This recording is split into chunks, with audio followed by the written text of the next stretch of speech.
Ტონიკა, აი ამ ფონზე რაც ჩვენ ახლა კიდევ ერთხელ ვნახეთ, ხელისუფლება აცხადებს, რომ კრიმინალის სტატისტიკა მნიშვნელოვნად შემცირებულია, თუმცა ბევრი პოლიტიკური ძალა და საზოგადოებრივი ორგანიზაცია მიიჩნევს, რომ ქართული ოცნების მმართველობის ერთ-ერთი შავი ლაქა სწორედ გახშირებული კრიმინალია. თქვენ როგორ ფიქრობთ, რა არის ამის მიზეზი და რა ზომები უნდა გატარდეს რეალურად საზოგადოების უსაფრთხოების უზრუნველსაყოფად? მიზეზი რამდენიმეა, სამწუხარო მიზეზი, მაგრამ მთავარ მიზეზზე ვისაუბრებ. მთავარ მიზეზი არის შემდეგი. დღეს ქართული ოცნების ანუ მმართველი ძალის ინტერესი და კრიმინალური სამყაროს ინტერესი არის თავხედრაში.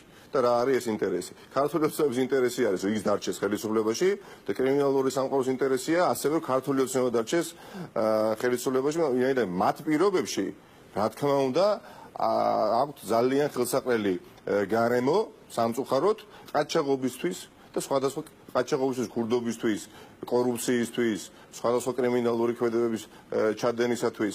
ეხლა დღესაც ჩვენ ვიხილეთ ყაჩაღობა მართლაც წარმოუდგენელი ერთ-ერთ სუპერმარკეტში ყაჩაღმა ორი ბანკი 5 წუთში დააყაჩაღა ორი ბანკი წარმოიდგინეთ საყაჩაღოდ მიდის ადამიანი ესე იმდენად არის დარწმუნებული იმაში რომ საფრთხე შეიძლება არ კონდეს რომ ერთი ბანკი ხო დააყაჩაღა გამოვიდა და გზა და მეორე ბანკი დააყაჩაღა გამოვიდა ქუჩაში და მანქანა გაიტაცა და ისე მიიმალა პრაქტიკულად არ გავაკვირა რომ ბანკი არ იქნას დაყაჩაღებული და იცით დღეს საუბრობდი მეგობრებთან ერთად ზუსტად წარმოიდგინეთ ეხლა ადამიანი მიდის საყაჩაღოდ ყაჩაღი და იცის რომ დაცულ ობიექტზე შედის სადაც დაცვა დგას ბანკში ვიდეოკამერები არის დაყენებული და მაინც ბედავს და მაინც მიდის კვირა არ გავა რეალურად რომ ბანკი არ დაყაჩაღდეს ხო განსაკუთრებით TBC ბანკი და საქართველოს ბანკი და თქვენ წარმოვიდგინეთ ამ ყაჩაღს ვიღაცამ ყურში რო უთხრას რომ აგერ ფალიაშვილის ქუჩაზე მესამე სართულზე ჭიჭინაძეების ოჯახში ინახება 30000 ლარი წარმოვიდგინეთ ახლა ბანკში თუ შედის ავტომატით მესამე სართულზე ოჯახში კერძო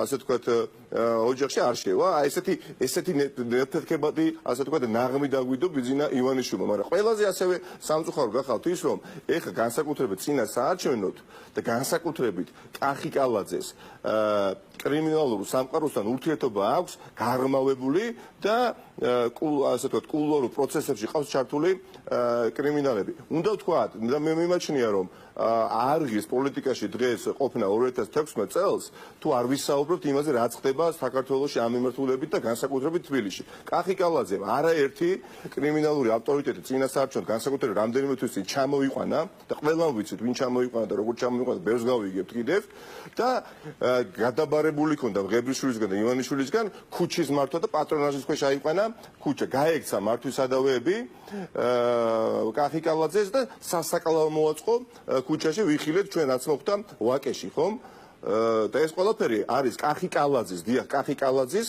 სინდისზე და ნამუსზე აქედან გამომდინარე მე პოლიცია და შინაგან საქმეთა სამინისტრო ეცადა რომ რაღაცნაირად განემუხტა სიტუაცია და რა გააკეთეს ხომ მასიური იარაღისა და ნარკოტიკების ჩადება დაიწყეს ოჯახებში. ჩვენ აქამდე წინა ხელისუფლების დროსაც იმის წინა ხელისუფლების დროსაც გაგვიგვიაქვს სმენია და ყოფილა ნამდვილად ამის უარყოფა არ შეიძლება. სამწუხაროდ რომ იარაღი ჩაუდიათ, ნარკოტიკი ჩაუდიათ, მაგრამ არასოდეს არ გვინახავს ამის დამადასტურებელი აუდიო და ვიდეო მასალა. ჩვენ ამის დამადასტურებელი აუდიო და ვიდეო მასალა ვნახეთ, როდესაც ერთ-ერთმა ოჯახის წევრმა, ასე თქვათ, ოჯახის პირობებში ჩაწერა ვიდეო ასე და ფარული აუდიო ჩანაწერი გააკეთა, როგორ უდებენ იარაღს და როგორ უდებენ ნარკოტიკს ცილეწლოვანი ბავშვის თანდასწრებით და ოჯახის წევრების თანდასწრებით, ხომ? ფეიქრიშვილების ოჯახს გულისხმობ და თუ ვარსდები ნიშნიანიძე იყო გვარად მეორე ახალგაზრდა, ხომ? და ამ ყველაფერს მიუხედავად სასამართლოში ასე თქვა პროცესი წარიმართა და ეს ადამიანები გამართდნენ წინასწარ-პატიმრობაში ასე თქვა უკრეს თავი. აუდიო ჩანაწერიც ასევე მოვისმენთ, სადაც პოლიციელი რომელიც აუცილებლად დაიჯება მაშინ რაც ივანიშვილი ოპოზიციაში გადავა ესაუბრება ერთ ოჯახის წევრს რომ ხო გაგაფრთხილეთ რომ პარასკევს უნდა დაგეტოვებიათ ქვეყნის ფარგლები ხო გითხრეს ხო დაგიძახეს და რომ არ დატოვეთ ეხლა ნუ ორი თვით მოუწევს დაждომა და გამოუშვებენ არინერვულ თავისი ჭკუით ანუგეშებს ეხლა ოჯახის წევრს და ბოლო ასევე თბილისში ცხოვრობთ ყველანი და ვიცით რამდენი ოჯახის წევრი დღეს ეხლა ვინც მიყურებს არ არის ქალაქში რატომ არ არის იმიტომ რომ მივიდნენ პოლიციის სხვადასხვა წარმომადგენლები მან მიუგზავნეს და მოსთხოვეს, რომ 2 და 3 საათის განმავლობაში დაეტოვებიათ ქვეყანა. და ძალიან ბევრი ოჯახია და უბრალოდ ვერ საუბრობენ ამაზე ხმამაღლა ჯერჯერობით, მაგრამ მოვადო და ისაუბრებენ. და ამას ყველაფერს თავი დავამატეთ, არ შემილია.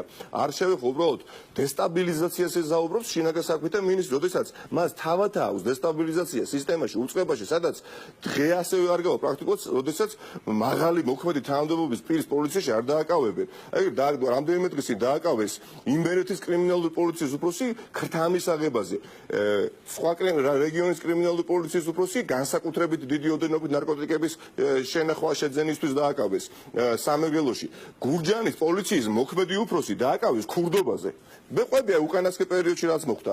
ასევე ხარაგაულის რაც მახსენდებოდა ხარაგაულის და თუ არ ვცდები ზესტაფონის პოლიციის მოქმედმა უფროსებმა, რომლებიც თავის დროზე იყვნენ გათავისუფლებულები უღირსი პოლიციელისათვის დამახასიათებელი საქციელის გამო, ამათ დააბრუნეს. ბეისბოლის ჯოხებით გაუსწორდნენ და ქუჩური გარჩევა მოუწყვეს ერთმანეთს.